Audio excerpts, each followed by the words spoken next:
So while I was recently watching a particular horror film, I got to thinking, what are some of the most shocking deaths in horror film history?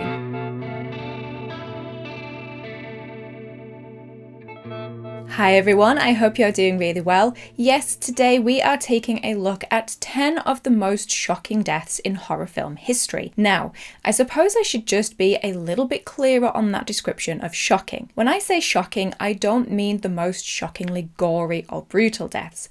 I mean shocking in terms of how much of a surprise it was for the audience, in terms of the impact it had on the rest of the film's narrative, and in terms of how it played around with social norms and horror movie rules and expectations. This is only a list with 10 entries on it, and I'm pretty sure you'll agree there are far more than 10 shocking deaths in horror. So if you have any additional entries, let me know down in the comments, because I'm sure I'll end up doing another list at some point. But for now, let's take a look at the 10 most shocking deaths on this list. Just before we get started though, each entry does include spoilers, so what I've done is time-stamped each of them and refrained from naming the person who dies until a few sentences in.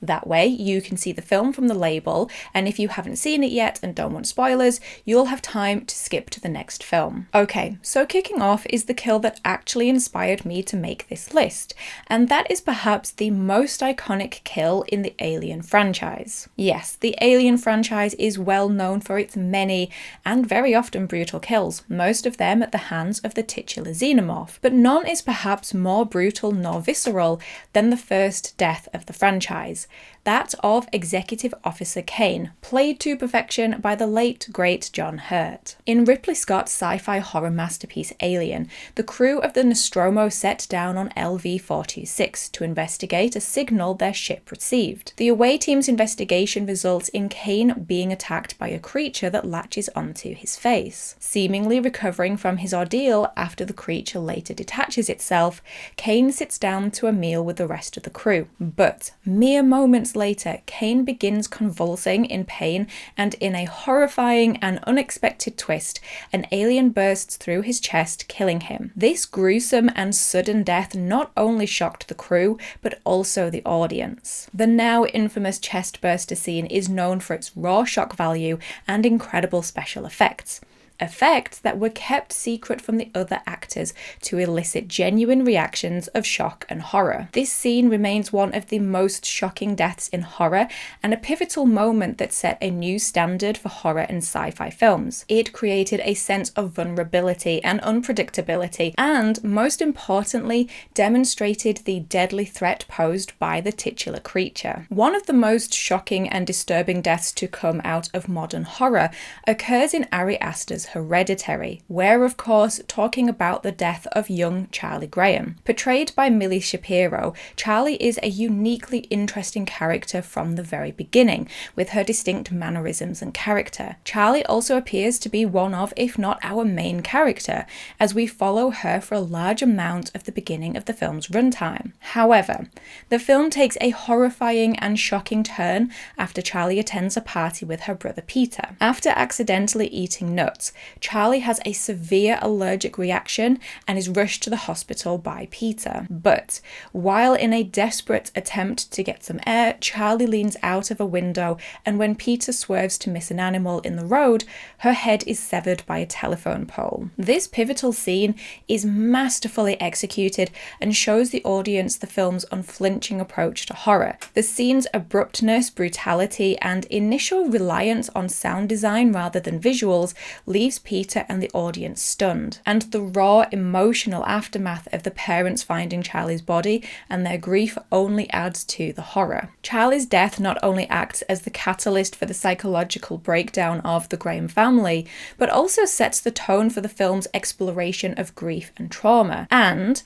as with Alien before it, it adds that level of vulnerability and unpredictability. Another incredible example of a shocking death in modern horror comes from Zach Cregger's Barbarian. Cregger's script for Barbarian was inspired by the book The Gift of Fear and the signals of danger that women read from situations. For a chunk of the first third of the film, Bill Skarsgård's Keith appears as a potential threat to our protagonist Tess. The two of them are forced to share an Airbnb due to a booking mix-up, but it turns out that Keith is for the most part, a stand-up guy, and the two of them end up bonding. The true horror of the film happens when Tess discovers a hidden tunnel in the basement. Wanting to see for himself, Keith goes to investigate. When he doesn't return, Tess goes looking for him and finds him just in time to watch helplessly as Keith is suddenly and brutally attacked by a monstrous figure, who smashes Keith's head against the wall. Having followed Tess and Keith for the first third of the film, and his character carefully developed, the abruptness and ferocity of the attack is jarring and shocking. It also subverts the audience's expectations and shifts the narrative in a brand new direction. Keith's death is a masterful use of misdirection and surprise, effectively heightening the film's tension and horror. The opening scene of Wes Craven's Scream features, let's be honest, one of the most iconic deaths in horror film history. And for audiences now, we all know it, but at the time, it was one of the most shocking as well. The film begins with Casey home alone, receiving a series of eerie phone calls from a stranger who eventually reveals his sinister intentions. What starts as a seemingly playful conversation about horror movies, my favourite kind of conversation, quickly escalates into a deadly game of cat and mouse as Casey has to fight for her life. And the scene culminates with a brutal attack on Casey, who is discovered by her parents hanging from a tree. Casey's death is shocking in the first part because of it being a teenager, vulnerable and home alone. As an audience member, we can all relate to her instantly. We've all been in that same vulnerable situation. The fact that Casey seems to recognize Ghostface, the person inflicting this brutality on her, also adds to the disturbing nature of the scene. But the main reason Casey's death was so shocking on release is due to the star power of Drew Barrymore, who at the time was the biggest name attached to the film. Drew was also prominently featured in the film's marketing, with audiences being led to believe that she would be a central character, making her violent and early demise all the more unexpected. Of course, this wasn't the first time a film had seemingly killed off a main character early in the film's runtime. One of the most famous shock deaths in cinematic history is found in Alfred Hitchcock's Psycho. Portrayed by Janet Leigh, Marion Crane is introduced as the film's protagonist, a woman on the run after stealing a large sum of money from her place of work. Her journey leads her to the infamous Bates Motel, where she meets the seemingly mild-mannered Norman Bates. The two of them seem to bond slightly as Norman offers Marion milk and sandwiches, and after their conversation, Marion even decides to return home the following day to sort out the mess that she has created. In a scene that has now become legendary, Marion decides to take a shower before bed, only to be attacked by a shadowy figure, believed to be that of Norman Bates' mother. The death of the film's apparent protagonist only a third of the way into the film's runtime not only left viewers in a state of shock, but also paves the way to shift the focus of the narrative from the theft of the money onto the exploration of Norman Bates' deeply disturbed psyche. But the shower scene isn't just shocking for the narrative. The rapid cuts and close-up shots mixed with the screeching violins of Bernard Herrmann's score make it a shocking moment to experience visually and audibly. This next one I debated on whether to put on this list or a list of the saddest deaths in horror, which, yes, I'm going to do. But I definitely believe this one is more shocking than sad, and that is the death in the opening scenes of John Krasinski's A Quiet Place. The Abbott family, living in a post-apocalyptic world where blind creatures hunt by sound, visit a store for supplies and medicines. The youngest child, Beau, takes a liking to a toy space shuttle, but his dad Lee takes the toy explaining that it's too loud. But Reagan secretly gives the toy shuttle to her brother, not realizing that Beau has taken the batteries as well. During the walk home, Beau puts the batteries in the toy and turns it on, instantly making a loud noise and attracting one of the creatures, who swiftly kills Beau in front of his horrified family. This death is particularly shocking because of its placement at the beginning of the film. Not only does it really kick the story off, but it also sets a grim tone for the movie and makes it clear that no one is safe. By showing the death of Beau, the film makes a statement about the stakes for the other characters and immediately conveys the threat posed by the creatures. This scene is wonderfully beautifully crafted through both the use of and absence of sound.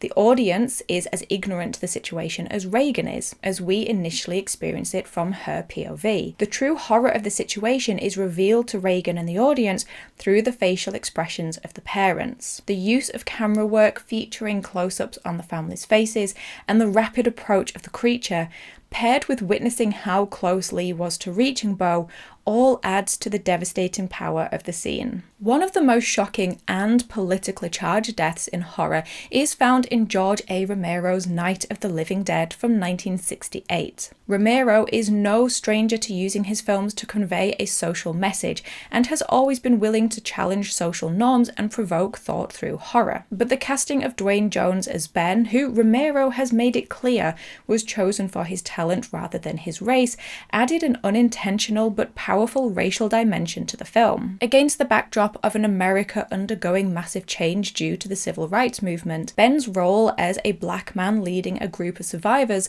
became a strong symbol in cinema. After a night of terror at the hands of the living dead, Ben is the only one remaining of the group of survivors that had barricaded themselves in a house for protection. Smart and capable, Ben survived attacks from the living dead, fortified the house, battled with Henry Cooper for leadership, and survived the night while the others fell due to their pride. Ben barricades himself in the basement until dawn, when he hears the sound of an armed group outside. In a devastating twist, as Ben emerges from the basement, he is mistaken for a zombie by the group and is instantly killed. This shocking moment highlights the film's grim and pessimistic view of humanity and delivers a powerful, albeit accidental, commentary on race and violence in America. The abrupt and senseless nature of Ben's death, particularly considering his role as the film's hero, subverts audiences' expectations. He survived the night, he survived the zombies, only to be killed right at the end.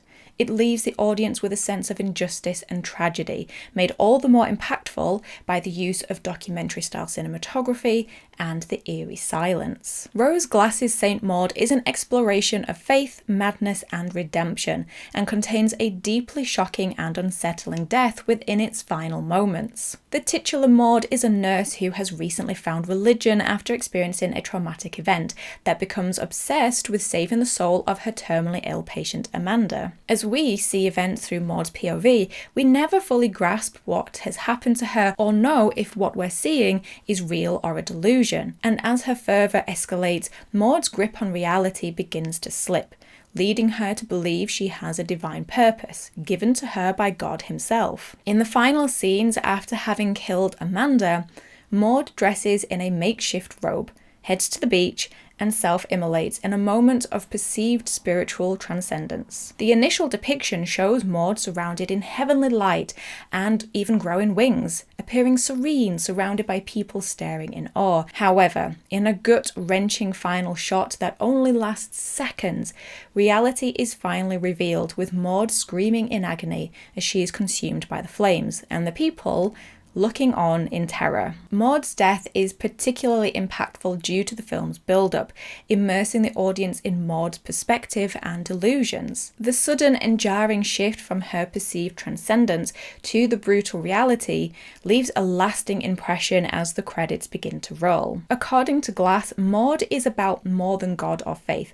but is about the perils of feeling isolated and the dangers that can come when a person's understanding of reality becomes fractured. Maud has longed for companionship and to be seen, and as Glass says, while she finally gets what she wants at the end, with all those people looking at her, it is far, far too late. One of the most chilling and unforgettable deaths in horror comes from The Wicker Man, released in 1973. Played by Edward Woodward, Neil Howie is a devoutly Christian police officer who travels to the isolated island of Summerisle to investigate the disappearance of a young girl. Throughout the film, Howie's faith and moral righteousness clashes with the pagan rituals and beliefs of the island's inhabitants. As Howie delves deeper into the island's mysteries, he discovers that the girl's disappearance is part of a carefully orchestrated ritual to ensure a successful harvest, one that has been practiced for many years. As the film's ending builds to the disturbing climax,